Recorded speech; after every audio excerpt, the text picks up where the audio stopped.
Cumplen 30 años de esos 2 días que le cambiaron la historia del país y que a usted y a muchas otras personas también le cambiaron la vida. Lo primero que le quiero preguntar a usted, hoy haciendo un balance de lo que pasó esos 2 días, ¿usted cree que de pronto al ejército se le fue un poco la mano, de pronto esa operación fue un poco dura? Si usted pudiera volver el tiempo hoy, ¿habría hecho la misma operación que se hizo hace 30 años? Hay dos preguntas. La primera es si el ejército se le fue la mano. Claro que no se le fue la mano. Además es que el ejército no es el que va al centro de Bogotá o a cualquier lugar del país a hacer lo que quiere. El ejército está condicionado a las disposiciones del gobierno nacional, por eso hace parte de la fuerza pública de la norma ejecutiva del poder público. De modo que allí el ejército intervino por disposición del gobierno nacional. Y lo único que hizo fue cumplir con su deber. Al final de esos 2 días de lucha contra los terroristas del M-19, el presidente de la República manifestó que él se hacía responsable de esa decisión de emplear la fuerza pública para reducir al grupo que había asaltado el Palacio de Justicia, vulnerado la majestad de la justicia colombiana, secuestrado y matado a una cantidad de personas inocentes. De modo que ahí no hay nada que decir, sino que se obró bien, pero además no lo estoy diciendo yo. Lo dice la Corte Interamericana de Derechos Humanos, que condenó a Colombia en diciembre del año pasado. En esa sentencia condenatoria, la Corte Interamericana, perdón, no sé si dije bien, dije tal vez Corte Suprema de Justicia, la Corte Interamericana de Derechos Humanos sancionó por fallas en 3 instituciones a Colombia. La primera falla fue la de la Policía Nacional, porque si ella hubiera cuidado adecuadamente la edificación, esto no se ha presentado. La segunda, los organismos de inteligencia del Estado, porque la Corte Interamericana establece que un aparato de inteligencia tan grande como tiene este país, ¿cómo es posible que no detecta lo que va a suceder con oportunidad para evitarlo? Y por otra parte, porque hay una serie de acusaciones contra los organismos de inteligencia por exceso en el manejo de algunas personas que fueron interrogadas con posterioridad a los hechos. Vamos con 2 instituciones, policía, organismos de inteligencia, y tercero, la Fiscalía General de la Nación. Porque ¿cómo es posible que en el momento de la sentencia, que fue en diciembre del año pasado, del 2014, todavía el ente investigador no ha encontrado qué fue lo que sucedió, no ha aclarado la situación de las personas que figuran como desaparecidas, no ha aclarado todos los crímenes cometidos por el M-19, de modo que, ¿qué calidad de ente investigador es eso? Lo que pasa es que el ente investigador se dedicó no a buscar la verdad, sino a buscar como responsables a los que no lo eran. De modo que ahí le contesto la primera parte de la pregunta. Y la segunda parte de la pregunta, pues obviamente yo cumplí con mis obligaciones. Lo que yo hice en ese momento, no solamente yo tenía que hacerlo, lo hubiera hecho cualquier oficial que hubiera tenido el cargo que yo ostentaba, porque es que en el ejército las más delicadas determinaciones no es lo que cada uno quiera hacer. Hay unos planes preparados y lo entrenan a uno para cumplir una misión en la cual se arriesga la vida, pero eso no es aquí como si fuera cada cual lo que quiera. De modo que lo que se hizo, de eso no tengo nada que arrepentirme. De rescatar 263 personas con vida de manos de unos terroristas, yo le pregunto a cualquiera de los oyentes si ha logrado rescatar a alguien y lo que significa eso. Ni Dios permitió que estemos vivos contando el cuento, porque nosotros pudiéramos ser los buenos. Muy bien, usted hablaba ahorita del presidente Belisario Betancur y le quería preguntar por el caso del presidente Belisario, el Consejo de Ministros, porque de alguna manera uno se da cuenta que el presidente asume en su momento toda la responsabilidad de lo que pasa, pero ha sido de las personas que menos ha tenido que responder hoy en día. Y aquí, en cambio, digamos, puntualmente usted y el general Arias han tenido que dar la cara por algo en lo que el presidente asumió toda la responsabilidad, pero no ha tenido que cumplir con ella. ¿Usted piensa que de pronto el presidente ha salido fácil de ese tema? Hombre, Fernando, usted es muy joven para decir eso. Cuando el presidente Belisario Betancur estaba contestando interrogatorios a los jueces investigadores hace muchos años, yo creo que usted estaba por ahí en la primaria, de modo que por eso a usted le parece que él no daba la cara. Claro que daba la cara. El presidente de la República cumplió con sus obligaciones, y eso lo dice también la sentencia de la Corte Interamericana de Derechos Humanos, porque dice que el presidente el primer mandatario de la nación, no solamente tenía el derecho de emplear la fuerza pública, que para eso está, con el fin de derrotar la amenaza terrorista, sino tenía la obligación de hacerlo, y lo hizo. Por eso empleó la fuerza pública, y a lo largo de muchos años él estuvo contestando preguntas y dando estas mismas explicaciones. De modo que es injusto tratar de inculpar al presidente cuando ya ante los jueces colombianos y los internacionales se ha evidenciado que él cumplió con sus obligaciones. Muy bien. Por otro lado, por ejemplo, yo leí con mucho juicio ese documento que usted me compartió, donde muy detalladamente cada uno de los miembros de la cúpula militar de su momento explicaban que la casa de Florero pues, estaba fuera de su alcance militar. Y todo señala por ahí al mismo lado, al B2 del ejército. De pronto ellos tienen algo que responder ahí, y es en gran parte ese llamado a la justicia que hizo hace unos días la Fiscalía con una lista de 14 miembros de las Fuerzas Armadas. ¿Usted cree que eso de pronto está avanzando hacia ese lado y que se va a demostrar por ese lado que usted no tenía que ver con lo que pasaba en la casa de Florero? Sí, yo quiero hacer una diferencia entre los dos temas que me ha tratado. Una cosa es la investigación sobre los desaparecidos, los supuestos desaparecidos en los hechos del Palacio de Justicia, y otra cosa, lo que se acaba de abrir a unos oficiales, a 14 oficiales, que es un tema de tortura. Son dos delitos diferentes. En el primer caso, sí, yo le mostré a usted un documento que, entre otras cosas, no es otra cosa que una sección del proceso que yo la mandé imprimir y la mandé además distribuir, porque es una realidad procesal en la cual se establece que a mí me condenaron en segunda instancia por la supuesta desaparición forzada de dos personas, Irma Franco Pineda, una guerrillera, y Carlos Augusto Rodríguez Vera, que era el administrador de la cafetería del Palacio, porque según esa información, estas personas salieron con vida y llegaron vivas a la Casa del Florero. La Casa del Florero es una casa histórica, es una casa museo, porque allí fue donde se presentó una reyerta el 20 de julio del año 1810 por un florero para un ágape que le iban a hacer a un patriota que venía en esos días, don Antonio Villavicencio.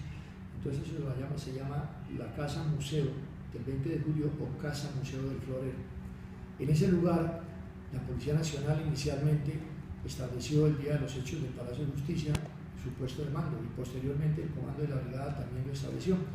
Y allí organizaron a los miembros de inteligencia del Ejército, de la Policía y del Departamento Administrativo de Seguridad DAS para interrogar a las personas que iban siendo rescatadas en el Palacio de Justicia. La tarea mía era la del rescate. La tarea de los miembros de inteligencia de la Casa del Florero era esa investigación. De modo que cuando las personas que iban saliendo vivas llegaban a la Casa del Florero, allí quedaban por cuenta de los miembros de inteligencia. Si dos personas salieron con vida, llegaron vivas a la Casa del Florero, a partir de ahí la responsabilidad le corresponde a los servicios de inteligencia, no a mí. Yo cumplí, o mis tropas cumplieron con llevar a las personas rescatadas hasta allí, y tenían mis tropas que regresar a seguir enfrentando a los violentos. De modo que lo que en ese folleto estoy explicando es cómo en todos los niveles de la investigación queda perfectamente establecido que yo no era responsable de la Casa del Florero. Por tanto, no tengo por qué responder si algo irregular hubiera sucedido allí después de que yo entregué las personas vivas. Es lo que yo digo. A partir de ese momento, los señores de inteligencia tienen que responder.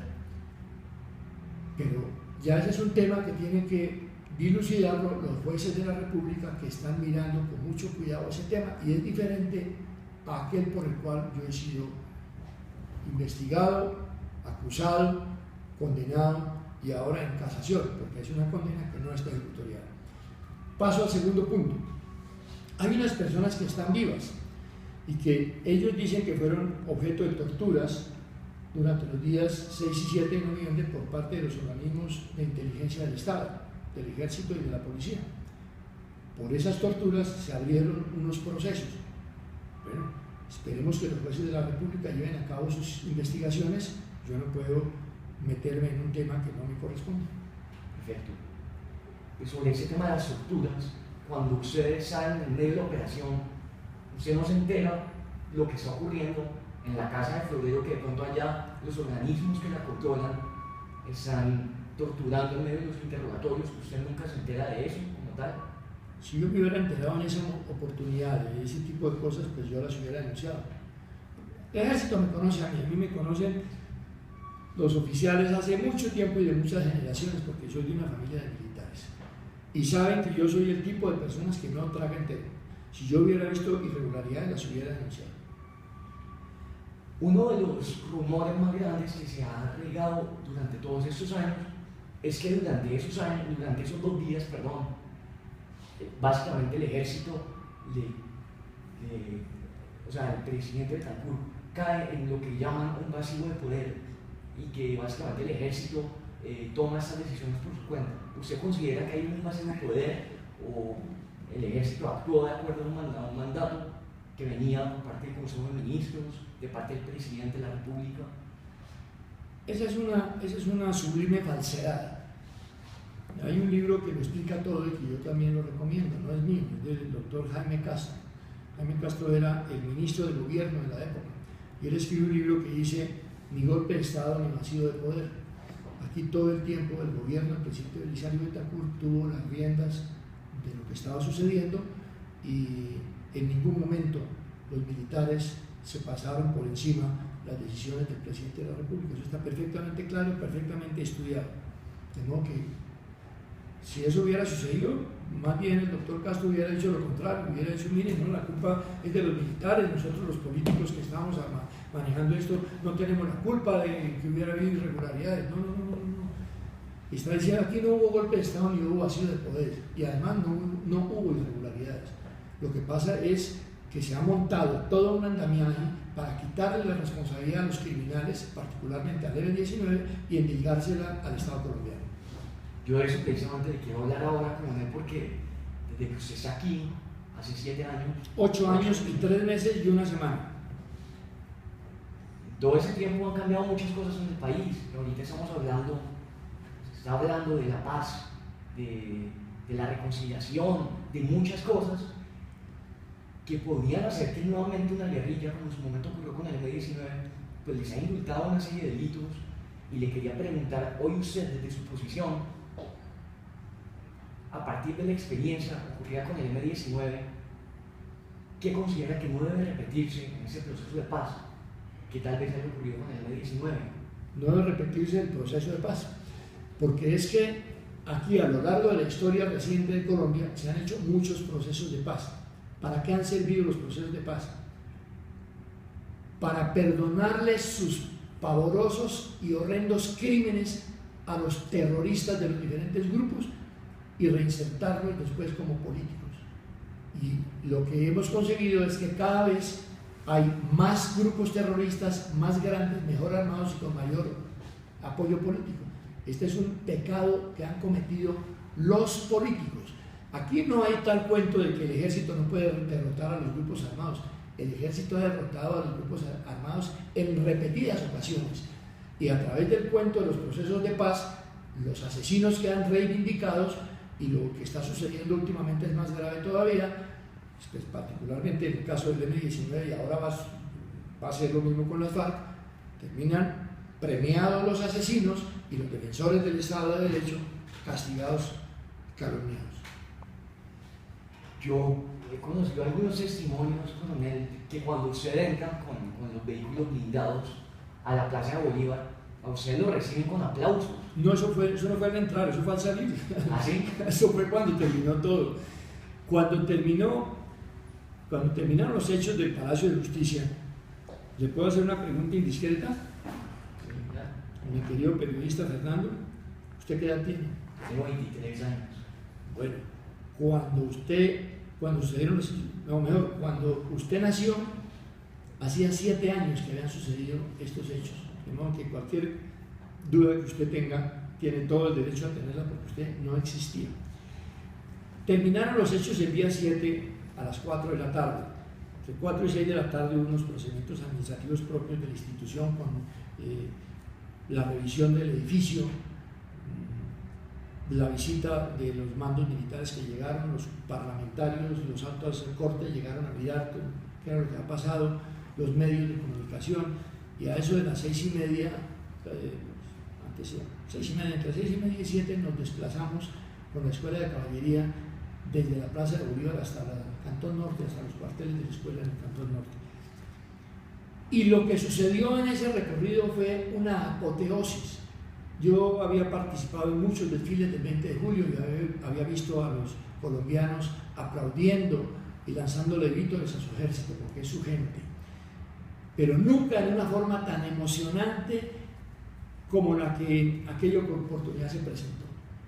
Los carros pitaban alrededor de los vehículos blindados en su recorrido, la gente se botaba a las calles, todo el mundo ondeando pañuelos blancos.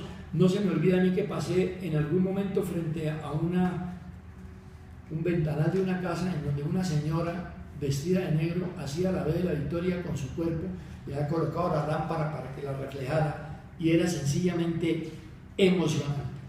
En esas condiciones llegamos a la Escuela de Caballería y yo pensé llegar a mi escuela pues donde había solamente soldados. Los barrios vecinos habían invadido las instalaciones, la gente del barrio de Santana, pero mire, porque hay gente que dice, no, es que claro eran los ricos que se metieron a la Escuela de Caballería a aplaudir a los soldados. No, no solamente la gente del barrio Santana, del barrio Santa Paula, que es clase media, sino los del barrio del Pedregal y el barrio Miranda, que son barrios modestos, se habían metido a la Escuela de Caballería. Había más de 2.000 personas en la Escuela de Caballería. Cuando llegamos, los gritos de vivas al ejército eran impresionantes, Yo ordené por pitos, porque uno maneja los vehículos blindados con pitos, porque las voces de mano de los motores de los carros no las dejan oír. A punta de pitos y señales de brazo, ordené la formación en la plaza de armas y ordené que los soldados desembarcaran de los vehículos blindados, y ya no los pude controlar. Los soldados se bajaron de sus carros, se vinieron a la carrera donde estaba yo y me alzaron y me gritaban lo que no se imagina, todas las cosas buenas. Yo estaba muy emocionado. Finalmente tuve que decirle al segundo comandante, porque yo estaba muy afectado, porque todos había miembros de la fuerza pública muertos y había ciudadanos muertos, asesinados por el M-19, y aun cuando les parezca increíble, a mí también me dolía que unos muchachos enloquecidos por unos líderes que no son los que ponen el pecho sino los mandan a ellos, unos muchachos habían muerto también bajo las balas oficiales enfrentados al Ejército Nacional, y eran ciudadanos colombianos. A mí también, a todos los colombianos, a los militares también nos duele eso. Cuando termina un combate y se van a recoger las bajas y encuentro uno que son un poco muchachos, porque quienes los dirigen están detrás de los escritorios en oficinas muy importantes en la capital de la República y en las capitales de los departamentos. Eso es lo grave y lo duro. De modo que eso fue lo que sucedió al término de los hechos del 6 y 7 de noviembre del 85, y esa es la manifestación espontánea alrededor del ejército que usted me preguntaba. Por ahí iba yo a preguntarle, ¿cómo es ese paso de ser visto como el héroe a pasar a ser visto con los años, a ser señalado como un villano? ¿Cómo es ese paso personal? Es sumamente duro, porque es la evidencia de que quienes asaltaron el Palacio de Justicia son los que están dirigiendo ahora los destinos de algunas de las ramas del poder público, o por lo menos infiltrados en ellas. Eso es lo doloroso. O sea que aquí los criminales, los autores intelectuales, son los que nos tienen a nosotros aquí encerrados. A mí lo que más me duele es que las personas que ordenaron mi privación de la libertad y los que me la han negado repetidamente son los primeros que saben que soy inocente. Ellos, los que me han condenado, son los primeros que saben que soy inocente. Ellos lo saben. Y si me están oyendo, que tengan claro que eso mi Dios no lo perdona. No voy a ser yo ni mi familia la que va a tomar una retaliación contra ninguno de ellos, porque no es la manera de ser de nosotros, ni lo que yo le he enseñado a mis hijos, ni es la manera de ser que nosotros aprendimos de nuestros ancestros. No, señor, es que Dios es el que cobra las cuentas, Dios el Ser Supremo. Ahora, si ellos no creen en Dios, el tiempo dirá las cosas. Bien, coronel, por otro lado le quiero preguntar puntualmente por el caso de Irma Franco, del que mucho se ha hablado. Digamos, usted en los años recientes ya ha venido aceptando que Irma Franco murió por fuera del palacio, que ella salió con vida. ¿Qué puede usted contarnos sobre Irma Franco y su salida viva del palacio? Mire, yo durante muchos años pensé que eso de Irma Franco era una gran mentira. Y un día me pusieron preso y empezaron a achacarme pues el secuestro y la desaparición forzada de Irma Franco. Yo ya estaba privado de la libertad y tenía además derecho a ver el proceso, pedir el proceso. Son 65.000 copias, háganme el favor. Cantidades de cuadernos. Yo me puse a estudiarlos. Y cuando llegué al tema de Irma Franco, de cada uno de los supuestos desaparecidos, lo estudié con mayor cuidado. Y oh sorpresa, encontré que hay muchas declaraciones que establecen que efectivamente la guerrillera Irma Franco seguramente se cambió de ropa o algo así y salió dentro de un grupo de personas rescatadas. Quienes rescatamos a la gente no sabíamos las identidades de ellos. Para eso estaban los de inteligencia en la casa Ferrero, para preguntarle a usted cómo se llama, ponga aquí su huella, y usted qué estaba haciendo y qué vio dentro del Palacio de Justicia. Es una tarea que cumplían los de inteligencia de ejército, policía y DAS. De modo que la señora llegó allá, está en el proceso, que otras personas que salieron con ella empezaron a señalarla y a decirle, mire, la señora que está sentada en tal sitio es una guerrillera. Está en el proceso que los de inteligencia que estaban interrogándola la subieron al segundo piso. Y está en el proceso que pusieron un soldado a cuidarla, que se llama Edgar Moreno, que era de la Policía Militar. Ni yo soy de inteligencia, ni yo era comandante de la Policía Militar. Y ahí mandaron a unos señores de la policía a interrogarla. Y sé que ella fue y dijo cuál era el lugar por allá en el barrio Calvo Sur, donde se reunieron los señores que asaltaron el Palacio de Justicia, los asesinos del M-19, antes de ir a cometer el asalto. Y con posterioridad, los de inteligencia que estaban en la casa del Ferrero se los entregaron a unos organismos de inteligencia del Ejército Nacional. Y hasta ahí puedo decirle, porque de ahí en adelante hay una investigación o unas investigaciones en curso. Y yo creo que hay que ser respetuoso de lo que los jueces de la República tienen que investigar, porque es que, como le digo, yo la información que tengo la saqué del proceso. Yo no fui testigo de nada de lo que haya pasado, pero sí tengo claridad que la única desaparecida que hay en estos lamentables hechos es la señora Irma Franco. Es decir, que si como el caso de Irma Franco, pongámonos en un caso hipotético en el que aparecen nuevos videos de que alguna otra persona de los que alegan ser desaparecidos aparecen en un video con más claridad saliendo vivos, ¿usted estaría dispuesto a aceptar que si hay mayor evidencia, pues entonces sí desaparecieron? Yo ya sé a qué se refiere usted. Usted se refiere a un video que publicó una cadena radial que es competencia de ustedes. Y en televisión salió. Ese es un video montado por Telesur, que se lo entregó a Caracol, para ser claro, porque es que yo ya mandé un documento con mi abogado aclarando, pidiéndole a la Fiscalía que investigue las cosas como son, y a la cadena de Caracol que no sea irresponsable, porque eso es una terrible irresponsabilidad. Allá dicen que están subiendo a un carro a un guerrillero que después apareció muerto. Y dicen que ese guerrillero se llama Almonacid.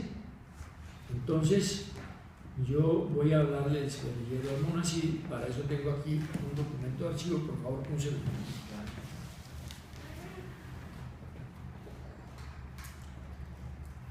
Aquí tengo documentos del señor Almonacid, tengo la fotocopia de la cédula de ciudadanía de este señor, entregada por la Registraduría Nacional de Estados Unidos hace mucho rato. Y aquí tengo una anotación que el señor Lasigindo envió a la Casa del Modelo en el año 87 por orden del Juzgado Segundo de Instrucción Criminal por el delito de incendio, miembro del M-19. Y algo muy importante, aquí aparece este señor: levantamiento de cadáver del juez 78 de Instrucción Penal Militar, adscrito a la Policía Nacional, acta de levantamiento número 1122, necropsia 3768 del 87, William Arturo Almonacid Rodríguez. El señor apareció muerto en el patio interno del Palacio de Justicia. La persona que lo llevó al cementerio del sur fue el sargento de la policía Aarón Alarcón Sepúlveda, adscrito al F2, y fue enterrado en una fosa común. Esto lo dice el anexo del magistrado investigador de la segunda instancia. Y aquí está la necropsia. William Arturo Almonacid Rodríguez, el señor de 28 años, murió el 7 de noviembre del 85 en enfrentamiento con el Ejército Nacional. Tiene 5 tiros, y de los 5 tiros, 4 los tiene en el costado izquierdo y 1 en el costado derecho. O sea que le metieron por la izquierda una ráfaga y por la derecha un tiro. Eso está claramente en la necropsia. Muy bien. Si es este o no es este, vamos a mirar. Entonces se hace la necrodactilia. ¿Qué es la necrodactilia? Es cuando a un muerto, por eso se llama necro, le miran la huella digital, dactilia, la necrodactilia, y van a mirar si esa identificación, esas huellas digitales del muerto corresponden al señor William Arturo Almonacid Rodríguez, miembro del M19, y encuentran que el resultado es positivo. Aquí lo están viendo. Firma William de Jesús Morgan, patrón, detective dactiloscopista número tal. Aquí están los sellos correspondientes. Aquí están los sellos correspondientes. Lo más importante que yo quiero registrar aquí en la misma acta de levantamiento del cadáver es que el señor está uniformado, tiene los distintivos del M19,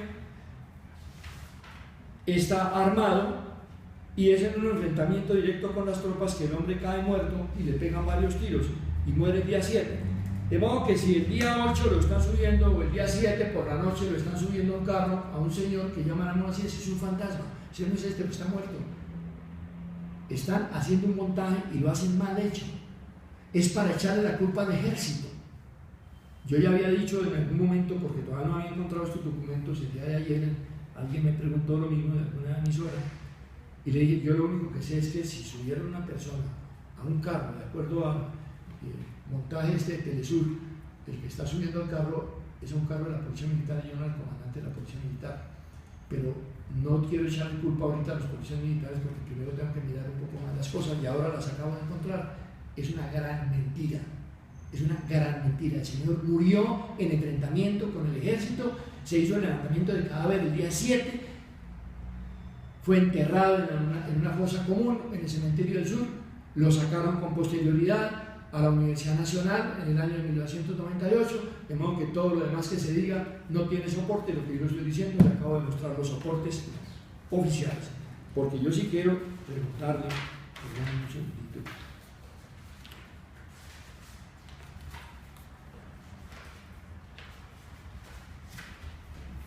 ¿Quién presta el servicio? Policía Nacional. Perdón, ¿qué dice este sello? Nacional de Medicina y Ciencias Forenses. Y aquí dice juez, instrucción penal militar. Está clarísimo. Lo que le estoy mostrando son fotocopias de documentos reales. ¿Más preguntas? En primer lugar, porque con eso que usted me señala, hay algo muy importante y es que usted nos muestra que aquí no es como se había dicho por mucho tiempo, falsamente, y lo que se ha asumido, y es que usted era el comandante de la operación. ¿Usted qué hacía puntualmente? ¿Cuántos eran los oyentes usted puntualmente? Porque es que existe el falso rumor. Claro, es que esto ha sido una colección de mentiras. Una colección de mentiras para echarle la culpa al ejército y para exculpar a los bandidos del M19, perdóneme. Mataron una cantidad de gente. Nadie se preocupa por eso. Yo quiero decir una cosa que ya la dije también en algún otro medio, pero quiero decirla de nuevo. Aquí todo el mundo anda pendiente de los desaparecidos, pero para ver cómo le echan la culpa al ejército. Ya en este momento está claro que no hay desaparecidos, pero nadie se preocupa de los 11 miembros de la fuerza pública que murieron en esa ocasión. Nadie se preocupa, se les olvidó que murieron 15 magistrados, 11 magistrados principales y 4 auxiliares. Bueno, por lo menos de esos magistrados de vez en cuando hacen un oficio religioso en la Catedral de Bogotá, pero ¿y qué pasa con los funcionarios judiciales? ¿Qué pasa con los 18 funcionarios judiciales asesinados por el M-19? Ellos no son colombianos, no tenían derecho a la vida, no tienen derecho a que Colombia reclame por su vida, no tienen derecho a que se señale a los terroristas del M-19 por estas muertes. ¿Qué es lo que está pasando con la conciencia de la gente y con la conciencia de los medios de comunicación? ¿Qué pasa con los funcionarios no judiciales, conductores, el administrador de Palacio, Jorge Tadeo Mayo, los 2 celadores asesinados con una impresionante superioridad armamentística de los señores del M-19 cuando entraron y ellos tenían unas escopetas ahí viejas y al administrador lo mataron desarmado antes de que llegara el ejército? ¿Qué pasa con la ascensorista Carlota Sánchez de Monsalve? La otra ascensorista se salvó, que fue Mariana Díaz. ¿Qué pasa con los visitantes? ¿Por qué la preocupación es únicamente por los desaparecidos? Yo lamento mucho lo de Irma Franco. Eso no ha debido suceder. Si esa señora hubiera caído en manos de mis tropas, estaría siendo sometida a un juicio y yo hubiera pedido que la metieran a la cárcel el tiempo que fuera suficiente, pero no matarla, porque después de que el guerrillero se entrega hay que respetarle la vida, y si esté herido hay que curarle las heridas, ya se convierte en una persona más que queda bajo el cuidado de las tropas. De modo que yo lamento mucho lo que pasó con Irma Franco, eso no ha debido suceder. Pero lo que yo no entiendo es cómo todo el aparato judicial y de comunicación social de Colombia gira alrededor de Irma Franco. No es porque no lo merezca.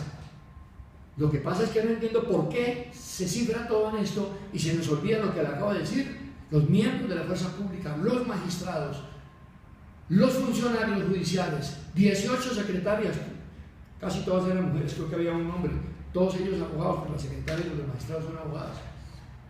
Los funcionarios no judiciales, conductores, celadores, ascensoristas, eso no le importa a nadie. Muertos se quedaron, indultado el M-19 por un procedimiento absolutamente irregular de indulto y de amnistía.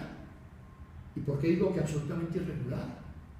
Porque es que el indulto que se dio en 1992 a los asesinos del M-19 se basa en la ley 77 del 89, y la ley 77 del 89 en su artículo 6 dice que no pueden ser objeto de esa amnistía e indulto los actos de barbarie y de ferocidad y los cometidos contra personas indefensas. Me parece algo más indefenso que una señora abogada, que es la secretaria de un magistrado y que está haciendo una labor jurídica de mayor importancia, que lleguen y la asesinen y no pasa nada y nadie se inmuta.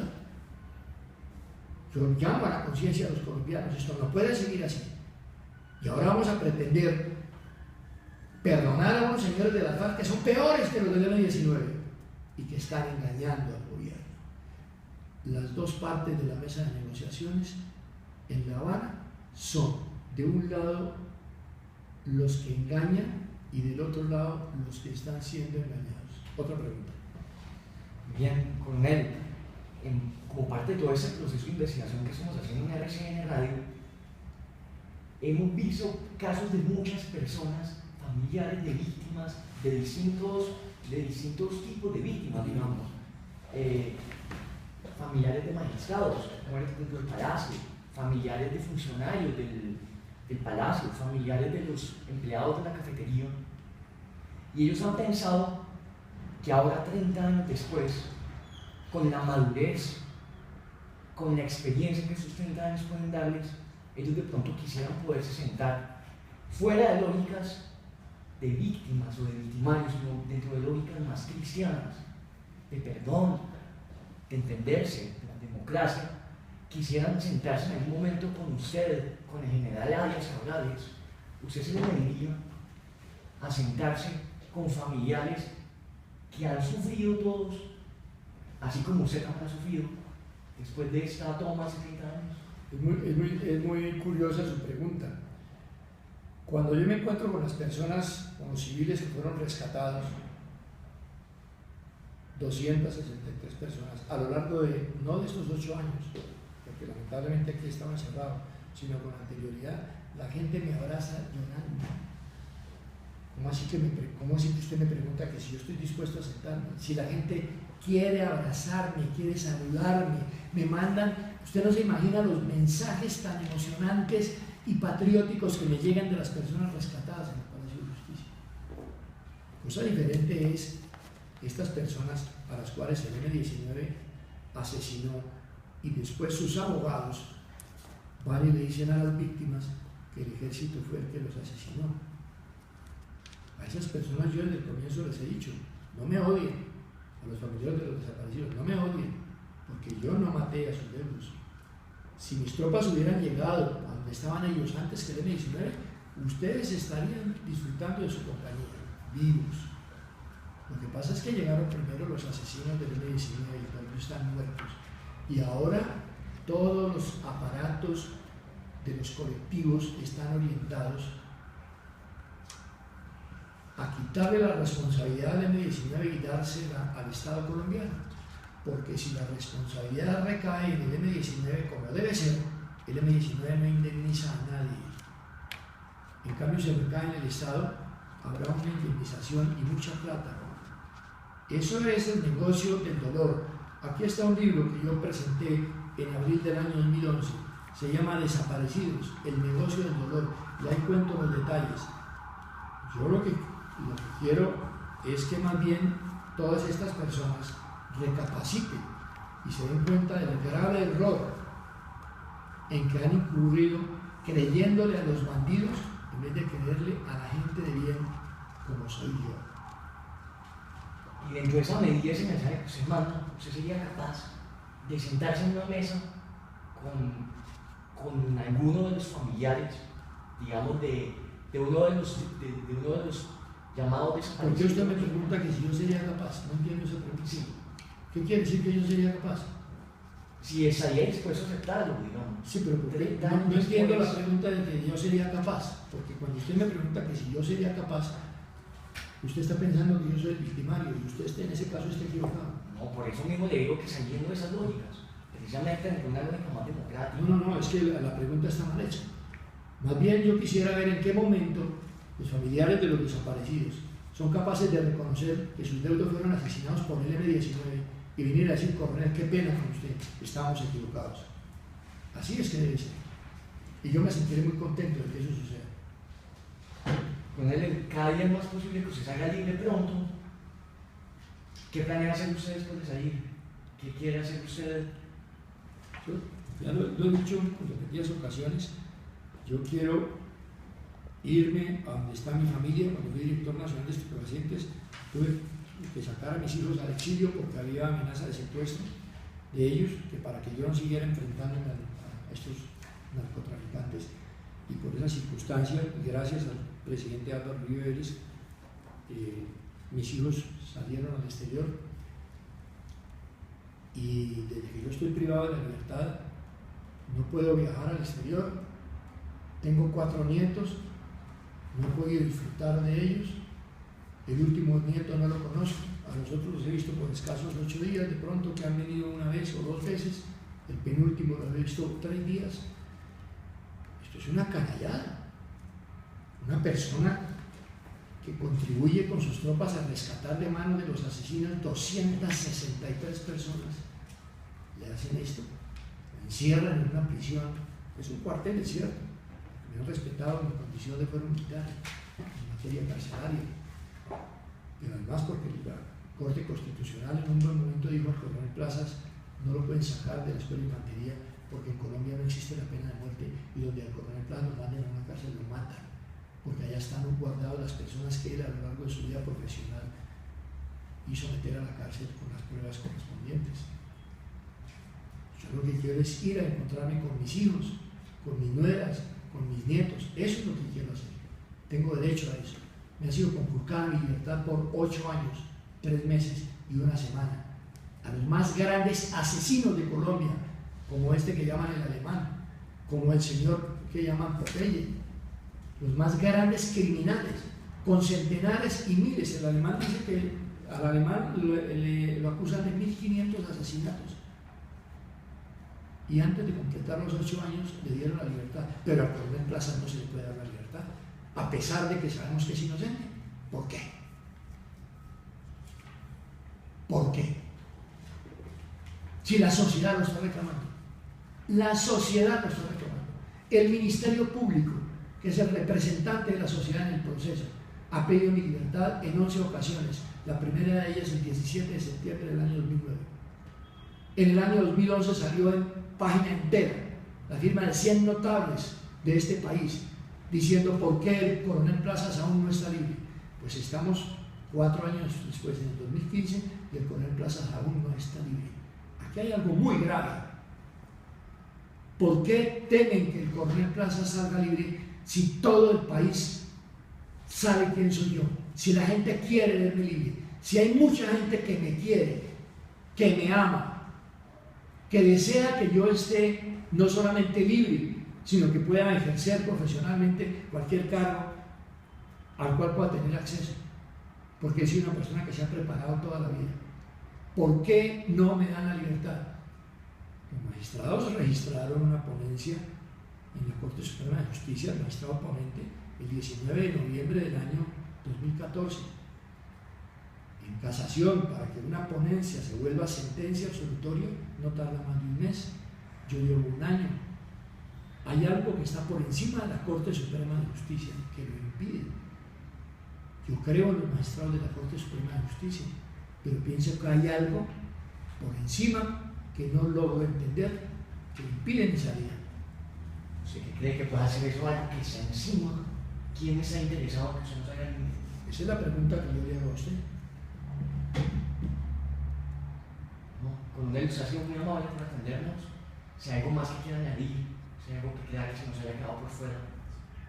No, yo quiero mandarle un saludo a toda la ciudadanía colombiana, a mis compatriotas, y decirles que me siento muy bien de estar contestando estas entrevistas, porque yo he ejercido el derecho a la defensa a través de los medios de comunicación, porque en el juicio que me hicieron no me dieron la palabra para defenderme. No conozco un caso igual en la historia judicial del mundo occidental. Muchas